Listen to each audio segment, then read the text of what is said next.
Welcome to the Freight Project Podcast, brought to you by Ceresis, a North American third-party logistics company providing shippers transportation management, technology, and solutions.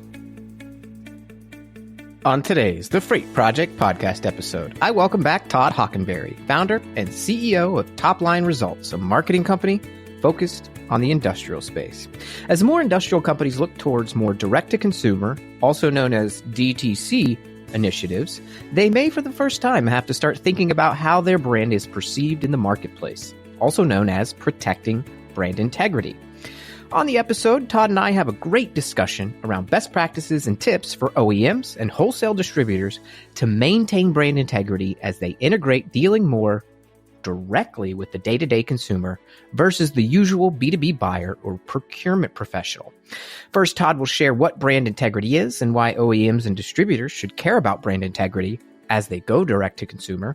And then, as OEMs and distributors plan to go DTC and need to consider brand integrity, Todd shares tips on how to strategically approach brand integrity.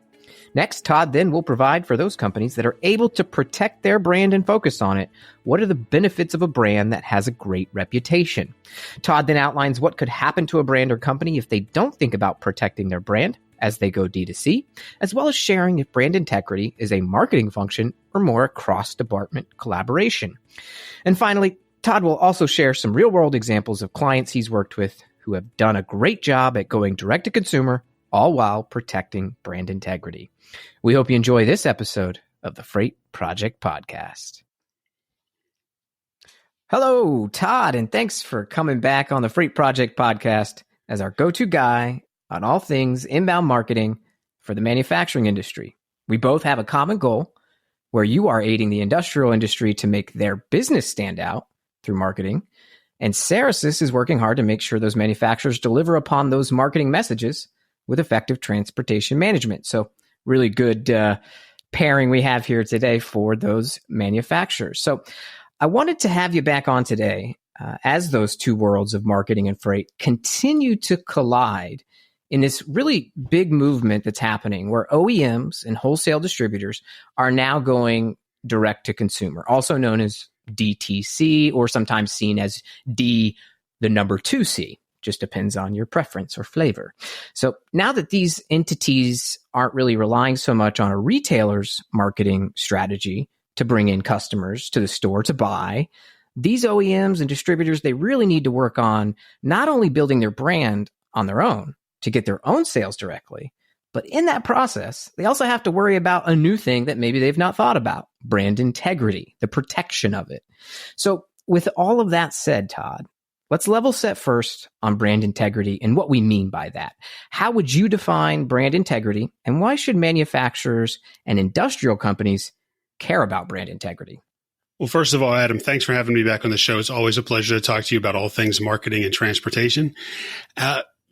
Brand integrity is important, right? Let's break that down. Let's separate the two words. Brand is ultimately what people think you are. It's their impression of you. And many industrial and manufacturing companies think of their brand as their artwork or their logo or their colors or their look and feel. But the reality is your brand is really what people think when they think about you. It's what the experience they've had with you. It's the satisfaction they have with you, the value they've received from you. That's ultimately your brand, right?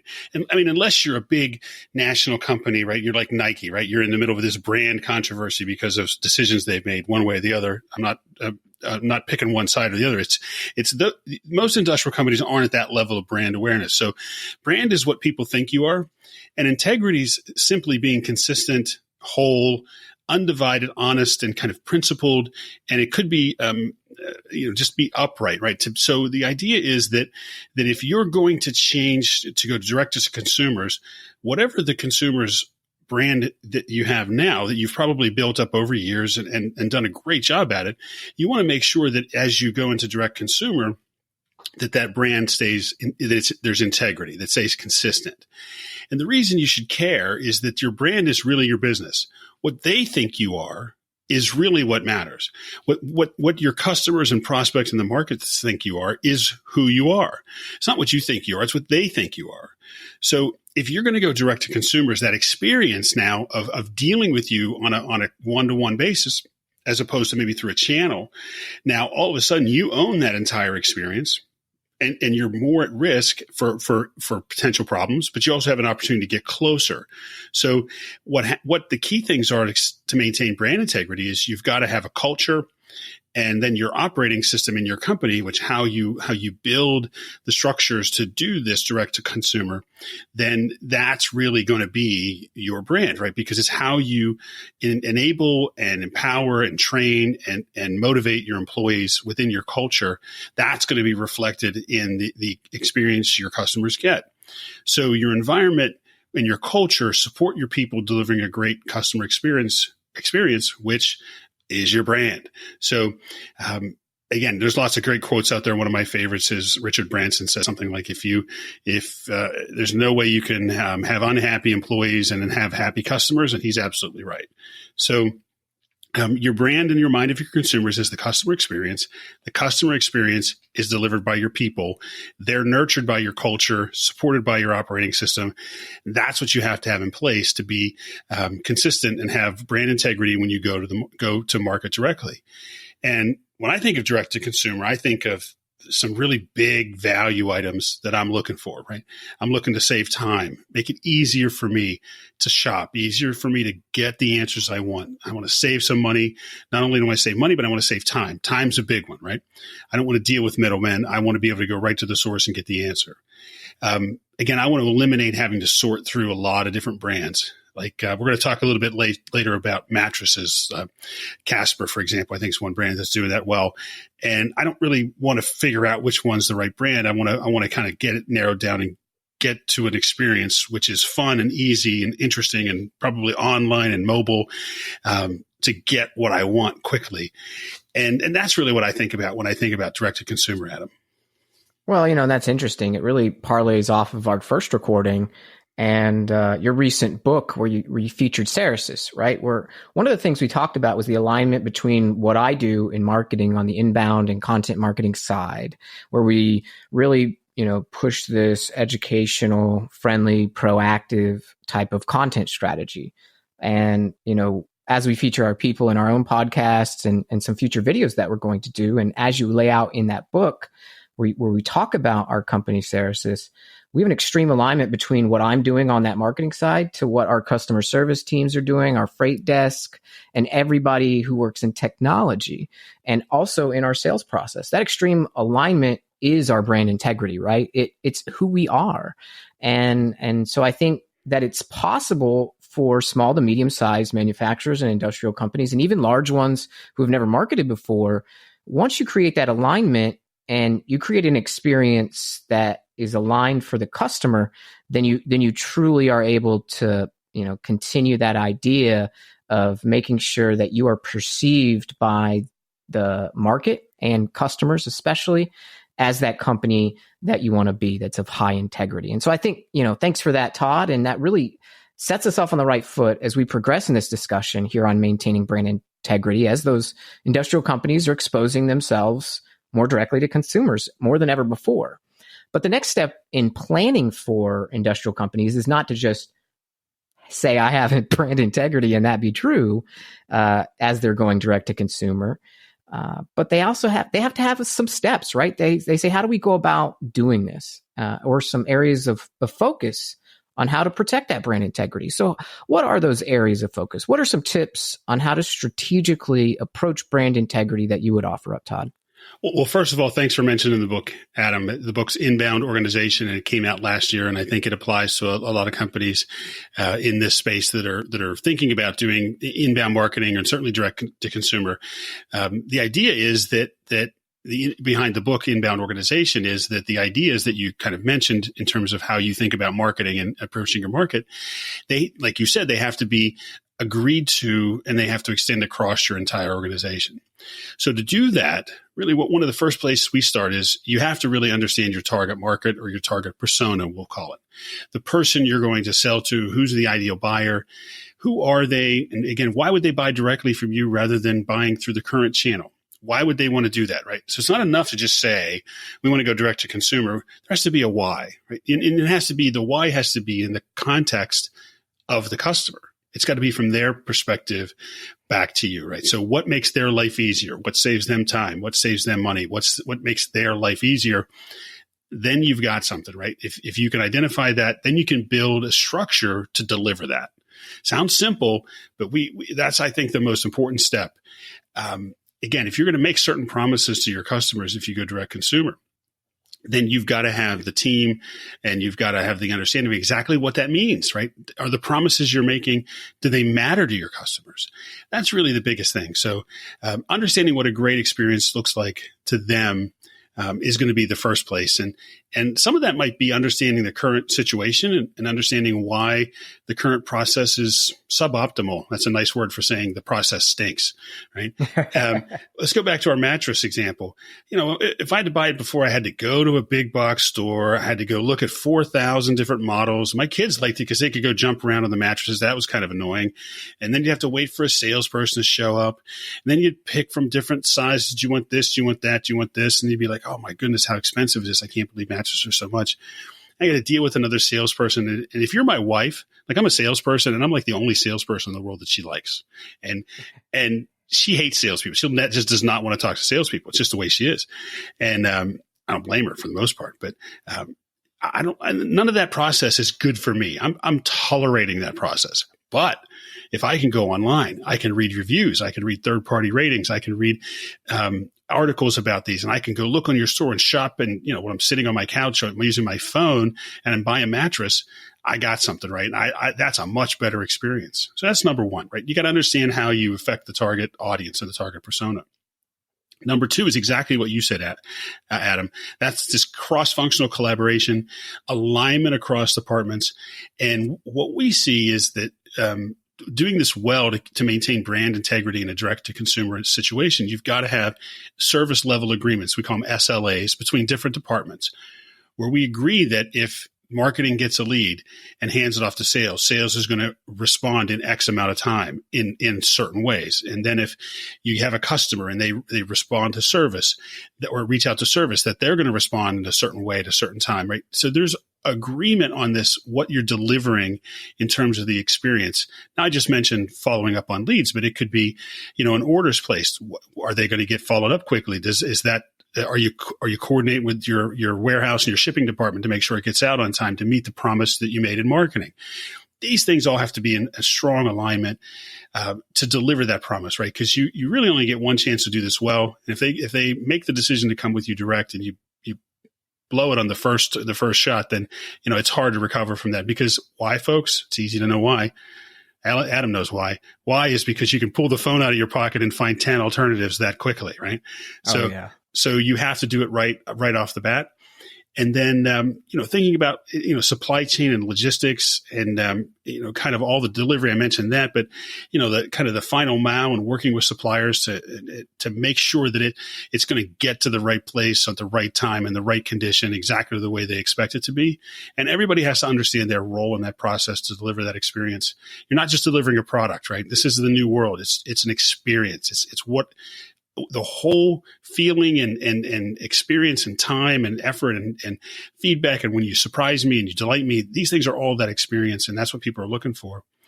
And then the third thing I would say is once you understand your target audience, you've got alignment internally on your teams. You've got to agree on what you want to measure and you want to track to show success, right? The success is going to be based on what your customers are looking for. And you're going to learn this in the persona work and the research up front, but you're going to then track it and make sure you're delivering. If people say they want it in 24 hours, well, you need to measure that and make sure it gets there in 24 hours. Doesn't sound too shocking, right? Most companies are used to tracking deliveries, but you've got to go beyond that, right? You've got to go beyond that to make sure that you understand what's success to the customer, measure that, and then you can use that to help get kind of user-generated content like reviews and ratings and feedback that they're going to then that kind of builds this momentum in your marketing, right? So if you're meeting the promise, if you're delivering the experience they want, you measure it and then you feed it back to your customers and then you can kind of build this momentum around your brand. So those are the big three. Yeah, go ahead, Adam. Sorry. And what I really like about that, Todd, is that, we have I would say a journalistic or a publication environment, at least for the last 18 months, that have been talking about the Amazon effect, right? Amazon companies, you need to do what Amazon's doing. And that's well and good. And you can chase Amazon forever. But I would say that's almost a losing game. And I think, not because you don't want to be like Amazon, but because they're different. They have a different customer base. They're not the exact same company as you, or maybe have the exact same customer. Now, they may have overlapping things, but they have a lot of different initiatives they're focusing on. And I think devoid in those three were mirroring someone else. That was not one of the three steps you offered. No. And it was looking inward, working collaboratively with your colleagues, peers, and your partners, and then asking ultimately, what does your customer actually want? And mirror your brand integrity around that and track the metrics around what the customer perceives. As you said in the beginning, brand is what you're perceived. Integrity is making sure you pull it through and do what they're wanting so that you're perceived as someone who meets their needs and therefore are going to receive some pretty good benefits. And that's what I want to ask you is, what are some of the benefits or the results that companies that you've seen do this successfully, have that alignment, really look inward, collaborate and work with the customer to give them what they need and give them a great experience? What are the results that some of these companies see that have a great brand integrity approach? Well, I think the biggest thing is you can control the process and you can really manage that experience. If you're working with, say, a distribution channel, it's kind of a traditional channel where you might have hundreds or even thousands of distribution points. It's very hard to control that experience. You don't own the channel. They may be separate businesses. They're contracted with you. They work on a commission or they get a percentage if they resell it. Again, you're not as in control of the people. You're not hiring them. You're not necessarily training them on every part of their aspect. You might just be training them on your product. So by going direct to the consumer, you can control the process and experience more tightly. You get an opportunity to know the customer more intimately. And then you can start to really build this connection between your brand and your company and this experience. Ultimately, you can build stronger relationships and you can be more targeted. I'll give you a great example. I work with a company that made stretch wrappers. Most of you have probably dealt with a stretch wrapper. It's the machine at the end of a production line that wraps the stretch wrap around a pallet of goods so that you can ship it. Great company, makes great technology. They sell through distribution, done really, really well. They found that if they actually did chat, where they could chat with people on their website and they could converse with them directly, they could actually sell machines directly using chat, which kind of surprised me, but you could sell these machines directly via chat. So they could now control that experience 100%. They reduced the time to market significantly. They reduced the friction, and they were able to talk to those customers directly. Whereas if they sold it through distribution, they were shipping oftentimes to the distributor. They didn't even necessarily know who at the end user was actually using the equipment. So they didn't even know who the customer was, right? So that's kind of a more radical example. But ultimately, if you create this great experience, you create the best competitive advantage, and you have the opportunity to really learn and add more value because you're closer to those customers directly. I think you have a better chance to build greater and increasing customer lifetime value because you're with them. It's easier to upsell and cross-sell. The same example I just mentioned, the stretch wrappers, when they would go through the distribution channel looked at their product like a razor, and they wanted to sell razor blades. They wanted to sell the stretch film because they made more money and it was an ongoing sale. So it was very interesting dynamic between the manufacturer and the channel where they were almost in conflict a little bit. And they made it work, but again, it wasn't ideal. And the distribution company's lifetime value was on the film, the consumable, like the razor blades versus the razor analogy. And the capital equipment company wanted to make money selling equipment. So again, who was going to capture more lifetime value if they would go direct to consumer and offer stretch film along with their equipment? I think they'd have a better chance to capture more lifetime value. That's a tough decision though, if you go direct to consumer and cut your channel out. But it's one worth making today, or one worth thinking about at least. And then I think ultimately, profitability is where you got to look. You're going to make these decisions because you can make your company more profitable while adding more value. And again, I think direct-to-consumer brands, I think, are easier to build this attractive effect around you where you can bring in the best employees and partners and suppliers. Like I think, Adam, we always talk about Ceresys as having an ecosystem. We talked about that a lot in the book. I think it makes it easier to attract people and build your ecosystem because, again, you have that one-to-one direct relationship with the end user. And then ultimately, I think you build longer-term relationships that way because, again, there is that direct connection. There's not a layer in between.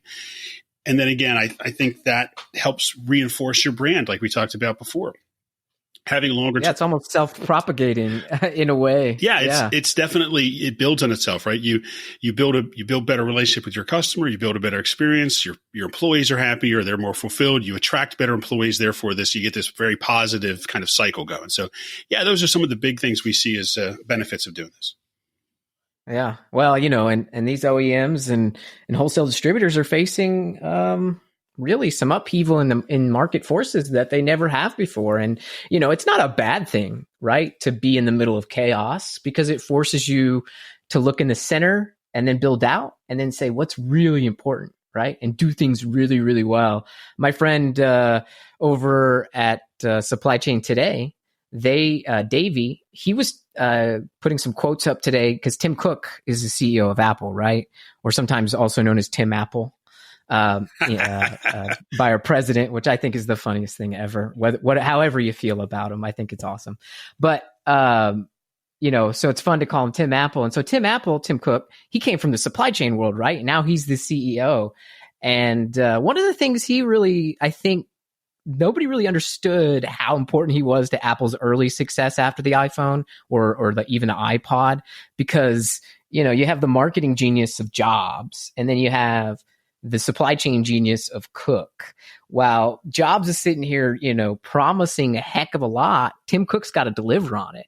And he really was so successful, and so was Steve Jobs as individuals, but together they were amazing because they were aligned with marketing and supply chain delivery.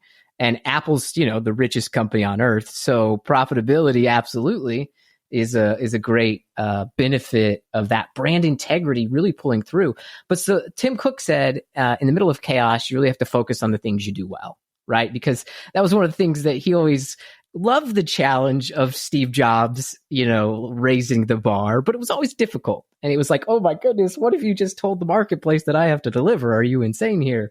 And so what did he was forced to really look inward and say, okay, this alignment will beget more collaboration, which will beget us talking and putting the customer at the center of this.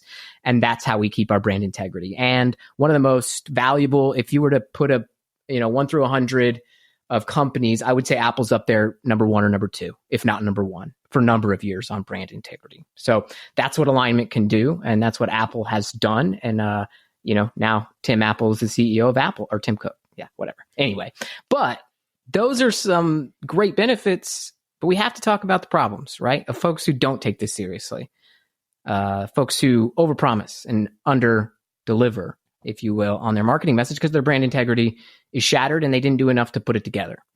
So can you share what would happen to a brand or company if they didn't think about protecting brand integrity as they went and exposed themselves a little more to customers in this new direct-to-consumer environment? Yeah, I think, Adam, the biggest risk is kind of lack of experience or expertise or talent in what I would just call in a general way marketing. Making assumptions about customers that are not true, thinking product first, and being from a production product kind of output and efficiency focus, and applying that same thinking to this customer experience process. Right? I mean, here's a great example. Who likes voicemail? The press 1 for this, press 2 for that. Is there anyone out there that actually likes that? Probably. No. Yeah, the answer is no. But that's an efficiency mindset. That's we're going to make you do the work to get to the person you need, and we're going to be technologically based. We're not going to put a human to human interaction in there, and that's an efficiency kind of mindset. I think from a marketing mindset, if somebody, if I call a company and a bright, happy person answers the phone and is very helpful and gets me to the people I want quickly, you've started off the experience in a fundamentally different way. So that's just one simple example. But many people that go this way, they want to use technology as ways to simplify or be more efficient, but they don't think about the marketing experiential impact of that on their customer and the process. And the reason I think most companies are really bad at this is I just tell people, look at the experiences you have when you're dealing with most brands you deal with. Did they make you happy or you just tolerate them? I still maintain most of them I just came back from the DMV. That may be the bottom of the barrel, like experiential problem, that you can possibly have. Right. So, but the ones that give you this really fun experience or this memorable experience are the ones that stand out. So the risk and missteps and wasting time will lead to that loss of equity if you are going into the world where you now have to deliver this experience direct to consumers, right? You really have to make sure you get your marketing side right. Right. Think about Glassdoor, for example. Right. People can go rate your company, your managers, your people, what your culture is. So, are you used to this type of culture now, where you're going to be out there, maybe a little bit more public, you're really direct with people? Are you ready for bad reviews and bad ratings or complaints online or through social media? And if they're going to happen, and they will, what are you going to do to fix them? Does your culture, have you thought through this? Do your people understand how to solve these types of problems? How about returns, right? I mean, that's a simple one, but you're going to now deal with direct returns where maybe your channel dealt with it before. Again, you've got to think through all these kind of customer interactions and touch points that might happen from a negative point of view and be ready to turn them around into a positive. And some simple examples are things like Zappos, right? Shoes direct to consumer, one of my favorites. I have wide feet, so I never can walk into a shoe store and buy shoes off the shelf. So Zappos was a godsend. I could search by size and find ones that would fit. But even then, they don't always fit right. But I know I can send it back and I don't get charged. It's awesome, right? It's a great promise. And it just takes that fear or concern away from me that I'm going to find shoes that don't fit. Now I've got this. It's going to cost me a bunch of money to send it back. They take that away, right? So those are the things you have to look for, those areas where you may have a problem that you're not used to looking at those. You're not used to looking for those kind of direct to customer experiences because you haven't done it. So that's the biggest risk, is the kind of foresight and understanding and expertise to look at that whole process and then be able to kind of deliver the brand promise and keep that integrity across the entire experience. Yeah. And that just requires intentional planning, right? And not just haphazardness. And channels have been very effective for a long time, and they're going to continue to be effective. But more and more companies are interested in dealing directly with companies and less with retailers per se.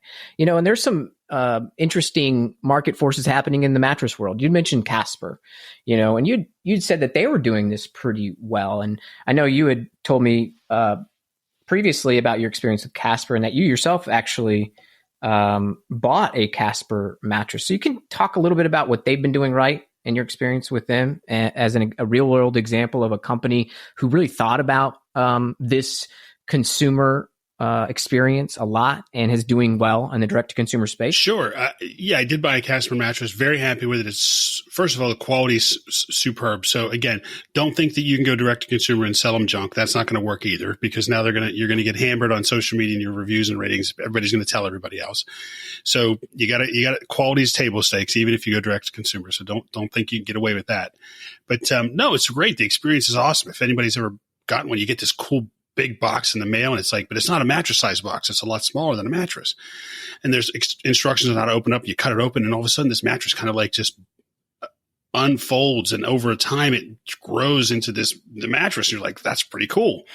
And it's and it's super comfortable, right? And they have a 90-day money back guarantee. They'll come and pick it up if you don't like it. I mean, they take all the risk out of it. So it was a really easy decision. And then the pricing was very reasonable compared to what you would buy in retail. So it's kind of a no-brainer. And I'm seeing this a lot with things like Dollar Shave Club and Warby Parker on glasses. That's another one, right? Who likes to go to the eye doctor and pay super high premium for, retail prices for glasses and frames? and it's limited selection. I mean, Warby Parker, my wife just bought glasses. They send you like 5. You can pick like 5 options, and they'll send them to you. You try them on, and you see which options you like better, and then you send them back, and you get your glasses made in those frames. It's amazing. It's this great experience, right? And they figured out how to make it fun and interesting. And again, I love that idea of the way companies are really pushing the envelope with that. But those are more consumer brands. I've got a client, the company's called Bell Performance. So if you're ever interested if you're an engine person or a car person or like classic cars, it's bellperformance.com is the website, and they've gone direct to consumer, selling fuel additives to repair fuel that's damaged by things like ethanol, or if it's stored too long, it gets water in it. And they were traditional, going through dealers and selling from retail stores. And a while back, we set them up doing e-commerce, and they did a great job. They're very much like you, Adam, and your company, where you create a lot of educational content, trying to really help the marketplace and educate. And they started to see a lot of momentum around their blog posts and their social media posts and emails and all their very helpful content. So we opened up an e-commerce store to sell direct, and boom, it just took off. They still sell through distribution, through partners, but they also they can sell retail now. And again, it was a kind of a traditional old line business, about 100-year-old company that used the ideas behind e-commerce to go direct consumer, but they thought it through first, right? They knew how to do marketing first. They created kind of marketing, an inbound marketing strategy to attract people to them.